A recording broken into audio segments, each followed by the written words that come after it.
What's good, everybody, man? It's your boy LT. We back with another video, man. We got Kobe Bryant's most badass moments. Now, if y'all don't know, man, Kobe Bryant is one of my favorite players. He is on my Mount Rushmore. He is the son of the GOAT. That's how I really feel about it. Like, I know they're not biologically related, but they might as well be. Their game players alike. If we're talking a one-on-one copy, we getting pretty close with the Kobe Bryant and Michael Jordan conversation. But, man, we're going to check out this video, man. I hope y'all guys do enjoy this video, man. Make sure y'all smash that like button, subscribe to this channel, and turn your notifications on. And if you're new to the channel, man, leave me a comment so I can always show you some love and appreciate you for checking out the video. But let's get into this one, man. Y'all know how I rock, man. When I see Kobe Bryant and Larry Bird and Magic and stuff like that, I kind of turn to a little kid in the candy store. You feel what I'm saying? So we're going to go ahead and get into this one and see what's going on, man.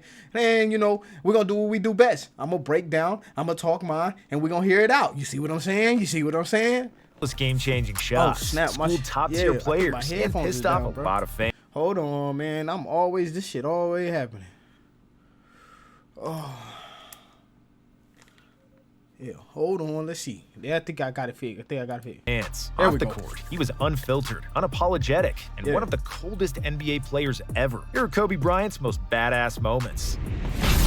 Swimming with sharks. The shark story is the craziest and most badass example of Kobe's Mamba mentality, and it involves Rob Pelinka. Before Pelinka became a general manager for the Lakers, he was Kobe's agent. Pelinka represented many famous players, but Kobe was more than a client. Rob and Kobe became the closest of friends, and one day they decided to rent a boat because Kobe had an insane idea. He wanted to swim with great white sharks. Kobe believed that swimming with sharks would eliminate every fear he could ever face on the basketball court. He also studied how the great whites attack seals in order to improve his game against Allen Iverson. That's how crazy and obsessed he was with the game of basketball, and pushed himself to get better. Of course, this wasn't the only weird thing that Kobe did to improve his skills. He also learned tap dancing to strengthen his ankles. He played outside when the sun was brightest to train his eyes, and watched how cheetahs use their tail for balance, just so he could improve his fadeaway jumper. For 2 years straight, Kobe listened to the song. You see what I'm saying? You see what I'm saying, bro? You don't hear about that. Like, bro,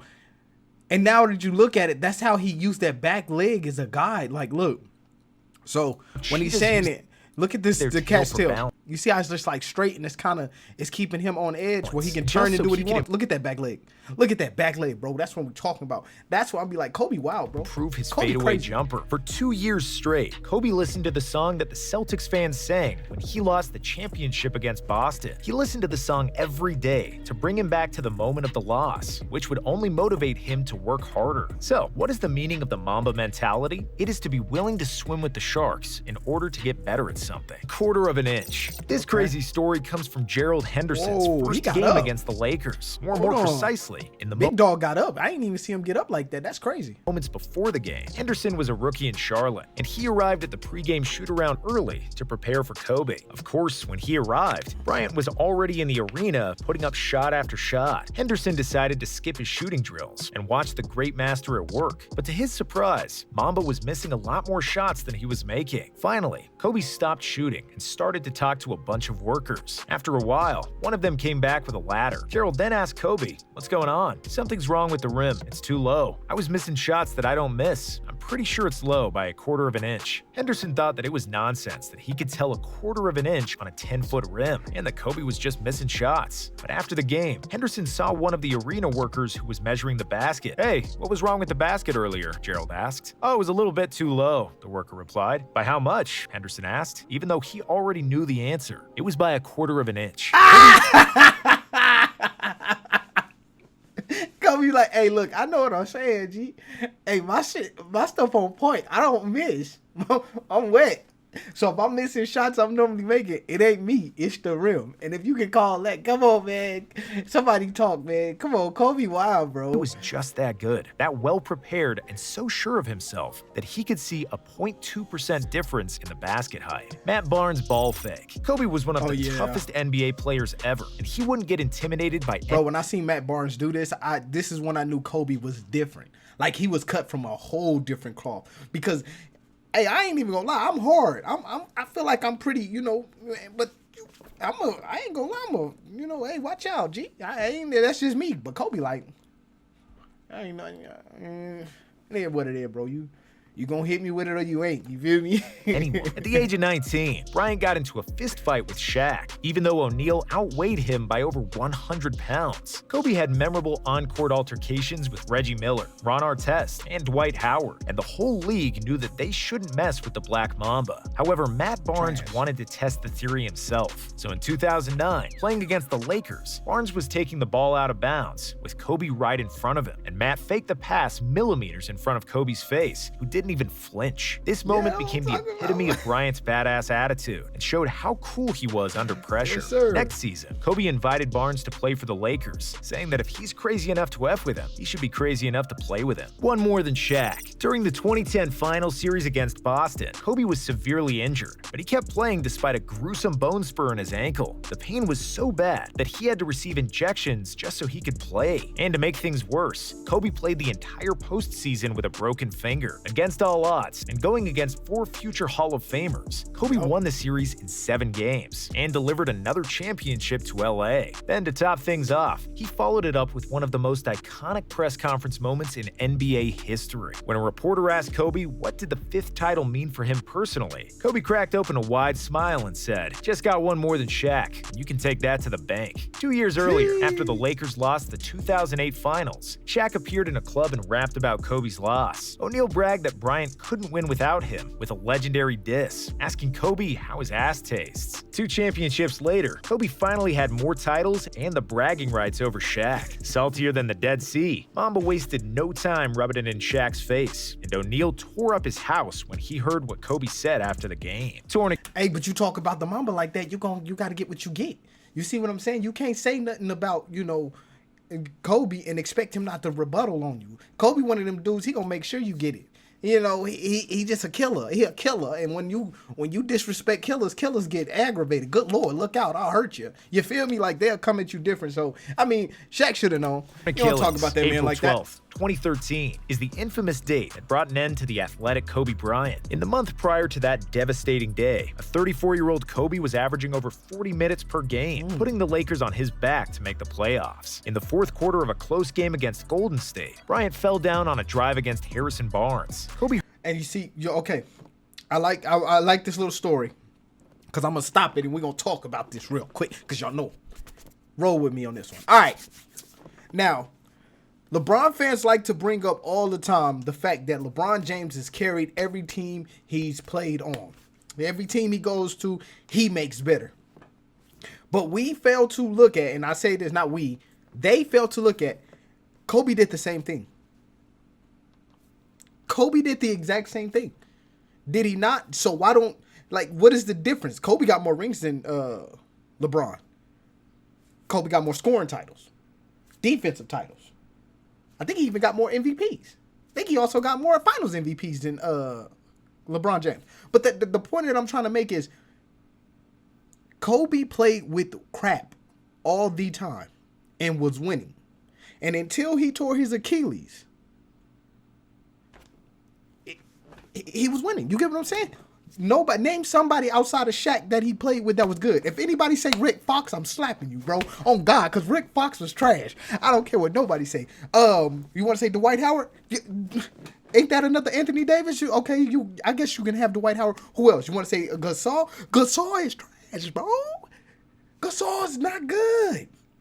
So when I say Kobe Bryant did it before LeBron James did it, and it seems like we just take all the credit from Kobe Bryant and just say LeBron did it first, I don't understand. And I want to keep this in mind. Kobe was doing it in the West. In the West, the hardest conference during that era. Kobe was doing it in the West. LeBron James was doing it in the East with no competition.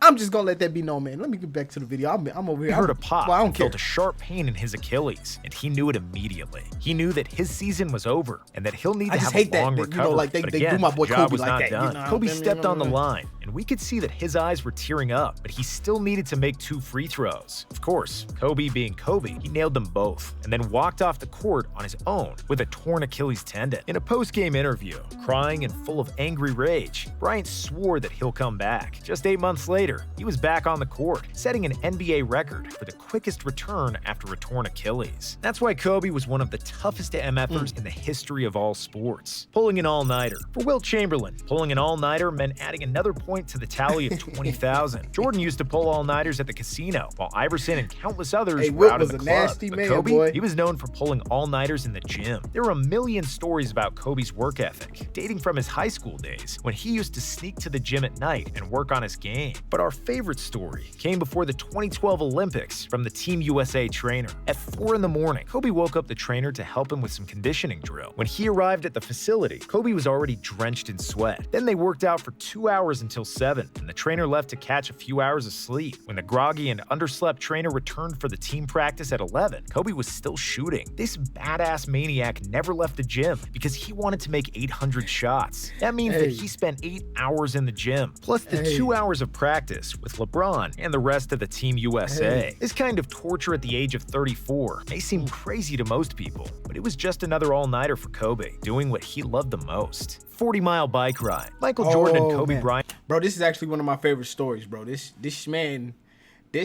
right here, bro. This man. I can't remember how it ends. I think he's like playing like trash or whatever the first quarter or so, and they like, what the hell went on? And then they find out Kobe wasn't just missing, bro. This man had took 40 miles before the game had even started. Like, he done rode 40 miles on a bike. What? Bryant had the same personal trainer, and it was Tim Grover. Kobe told Grover that he wanted to include cycling in his summer conditioning program to relieve the stress on his knees. Before the 2008 Olympics, during the Team USA summer camp, Kobe, his security guard, and Grover rented 3 bikes and went for a ride in the middle of the night. They rode 40 miles into the desert and came back to the Las Vegas hotel at 2 in the morning. Of course, at 7 a.m., Kobe was already shooting in the gym. If you didn't know, Kobe was always sleeping 3 to 4 hours each night, and he swore that he always had enough energy. LeBron sleeps up to 10 hours a day to recover, but I guess that Kobe was... I ain't sitting that shot, but he heard him. Was just built different. 55 on MJ. In late 2002, a 39-year-old Michael Jordan was playing for the Wizards in the last season of his career. And even though his sneakers were still named Air Jordan, MJ was no longer as athletic and couldn't levitate like before. At that point, Bryant already had 3 championships. He was the best shooting guard in the NBA, and everybody was comparing him to Michael. When the Wizards hosted the Lakers, the entire world expected to see Bryant dominating the aging Jordan. However, the Master had surprisingly outdone the student, and the Wizards won the game at the buzzer. Jordan then trash-talked Bryant, teasing him about the loss and saying that Kobe could wear his shoes, but that he will never fill them. Those words drove Kobe insane, because he always wanted to be like Mike. He didn't speak to his teammates for weeks, until the March game against the Wizards at the Staples Center. It was the last time Jordan and Kobe ever played against each other, and Mamba made sure that Michael would remember it forever. Bryant went on a tear and absolutely annihilated the Wizards, with 55 points in a spectacular shooting performance. This proved that it's foolish to ever talk trash to Kobe, even if your name is Michael Jordan. In 2006, a very similar thing happened with Andre Iguodala, who held Kobe to just 17 points in a victory of his Sixers over the Lakers. The media made a big deal out of Iguodala's defense, and Kobe remembered that. The next time they played each other, Kobe came to the Sixers locker room before the game and told Iguodala that he was going to drop 50 on it. He said what he was going to do and destroyed Iggy. Bryant finished with 48 points, but only because it was a blowout and he didn't play in the last quarter. Is the job finished? Kobe played spectacularly in the 2009 Finals Game 2 against the Magic. He finished with 29 points and 8 assists, pushing the Lakers to a 2-0 lead. In the post-game interview, the reporter asked Bryant why he was frowning and why he wasn't happy after a big win. With a blank stare, Kobe replied, "What's there to be happy about? Job's not finished." Is the job finished? I don't think so. It was a classic Mamba quote, and another example of this killer's bro, do you know how like that's the real man right there when he say, I'm supposed to be happy for him, man. We ain't even finished winning yet. I mean, we up 2-0, job done, they home, we not. Is it finished? Because we still playing basketball. So as long as we still playing basketball, what am I be smiling for? I'm not holding a championship. Like, do you see the push it put on you? Like, bro, this man right here, he different. He like, I don't care. I don't care about being. I feel like Kobe Bryant was always a player who didn't care about winning. He cared about achievements. and I want to keep that in factual. He doesn't care about winning. He cares about achievement. He doesn't care, oh, we won a game? Okay, that's fine. Did we win the championship, though? That's what he cares about, that achievement. Okay, I had 15 blocks, but did I get the most blocks in the NBA game? No, I didn't. Okay, so we're not finished then. Like, that's what Kobe's mentality was. It was always, I want to be the best at the best, but I'm not going to say I'm the best. That was a little shot. I hope y'all understand. You know, most of y'all do. Dark energy and ultimate focus to win, dropping 60 and mentoring. In November of 2015, when Kobe wrote Dear Basketball and announced that he was retiring, we suddenly saw a change in Kobe. For the first time in his career, he was no longer fighting for a championship. He was not trying to get better at basketball, and was no longer the mean-faced killer he was for 19 years. His personality opened to a degree we've never seen before. Number 24 was smiling and laughing at every interview, told stories, and showed us his humbleness, his intellect, and sense of humor. His body was killing him, and his stats were awful, but we didn't care. We liked the new Kobe. However, in the last game of his career, this superhero somehow found the strength to score 60 points against the Jazz, which was arguably the most badass finish to any sports career ever. After he retired, Kobe became one of the favorite guests on talk shows. He launched a successful career in writing and publishing, and Dear Basketball won an Oscar. But even though he didn't play anymore, Kobe was still loyal to the orange ball he fell in love with as a 6-year-old. In 2017, after Isaiah Thomas lost his sister during the NBA playoffs, Kobe was on the phone with him for several... Bro, that was a sad moment, bro. I remember that. But bro came out and gave them boys 60. I said, God. Damn. Isaiah. What, no, was it 60? Or was it 50? It might have been 50. But yeah. He came out and said, yeah, I'm going to go ahead. Go ahead, shut that down. I need several hours after each game, giving basketball advice. When the Cavs won a championship, Kobe was the first person Kyrie Irving called. Bryant mentored and offered his immense basketball knowledge to a lot of NBA players. He was one of the best promoters of women's basketball, and his books have inspired millions of kids worldwide. Even after basketball, Kobe poured the Mamba mentality into everything he was doing and kept being a badass. Exactly, man. All right, man, that was a great video, man, and that's what I'll be talking about, man. I know a lot of people, you know, like, after the comment I made, I know a lot of people like, bro, Kobe Bryant is not more athletic or more gifted than Michael Jordan. And then I wanted this is legit why I put this video together, bro, because this right here shows you why I say that. Why I'm not saying that for everybody, Kobe Bryant should be the most athletic, but for me, this is the reason why. Mike would have never took 40 miles on a bike ride just to get a little better. Mike is not pulling all-nighters in the gym just to get better. Mike is not sitting there telling people, yo, look, man, the rim is 2 inches off because I'm missing too many shots. Mike is not that, he's not that dedicated. And I love Mike. Look, I want to keep it $150 with 2 sides and a drink with it. You feel me? $150. But look, Mike is not that dedicated as Kobe was. Was Kobe ever better than Mike? No. No, because Kobe was Mike was the pinnacle. Mike was the best of the best. So Kobe was still striving to be there. And that's why I say he was more athletically gifted. He was more, you know, he was always on it about stuff just because he had to work harder. He worked so hard just to try to catch Mike and never could. That's the difference. I'm not going to give somebody, Mike is great, but Mike's always been great. I've watched Kobe Bryant's game develop. He wasn't always great. He missed shots. Bro missed dunks. He got ran off the courts, losing 3-1s, getting kicked out of the playoffs. He did that. And I'm not saying Mike didn't either, but I just saw better dedication out of the game from Kobe than anybody else. And that's why I say what I say. But, man, I hope you guys did enjoy this video, man. Make sure I hit that like button and subscribe to this channel and turn your notifications on. And leave me some comments and let me know, why do y'all feel old school basketball is better? Because I'm with it, don't get me wrong, but I'm starting to get into the new school a little bit. I've been watching it. I've been trying to get with these new guys and stuff like that. But yeah, man, let me know in the comments. I'll see y'all in the next one. Peace.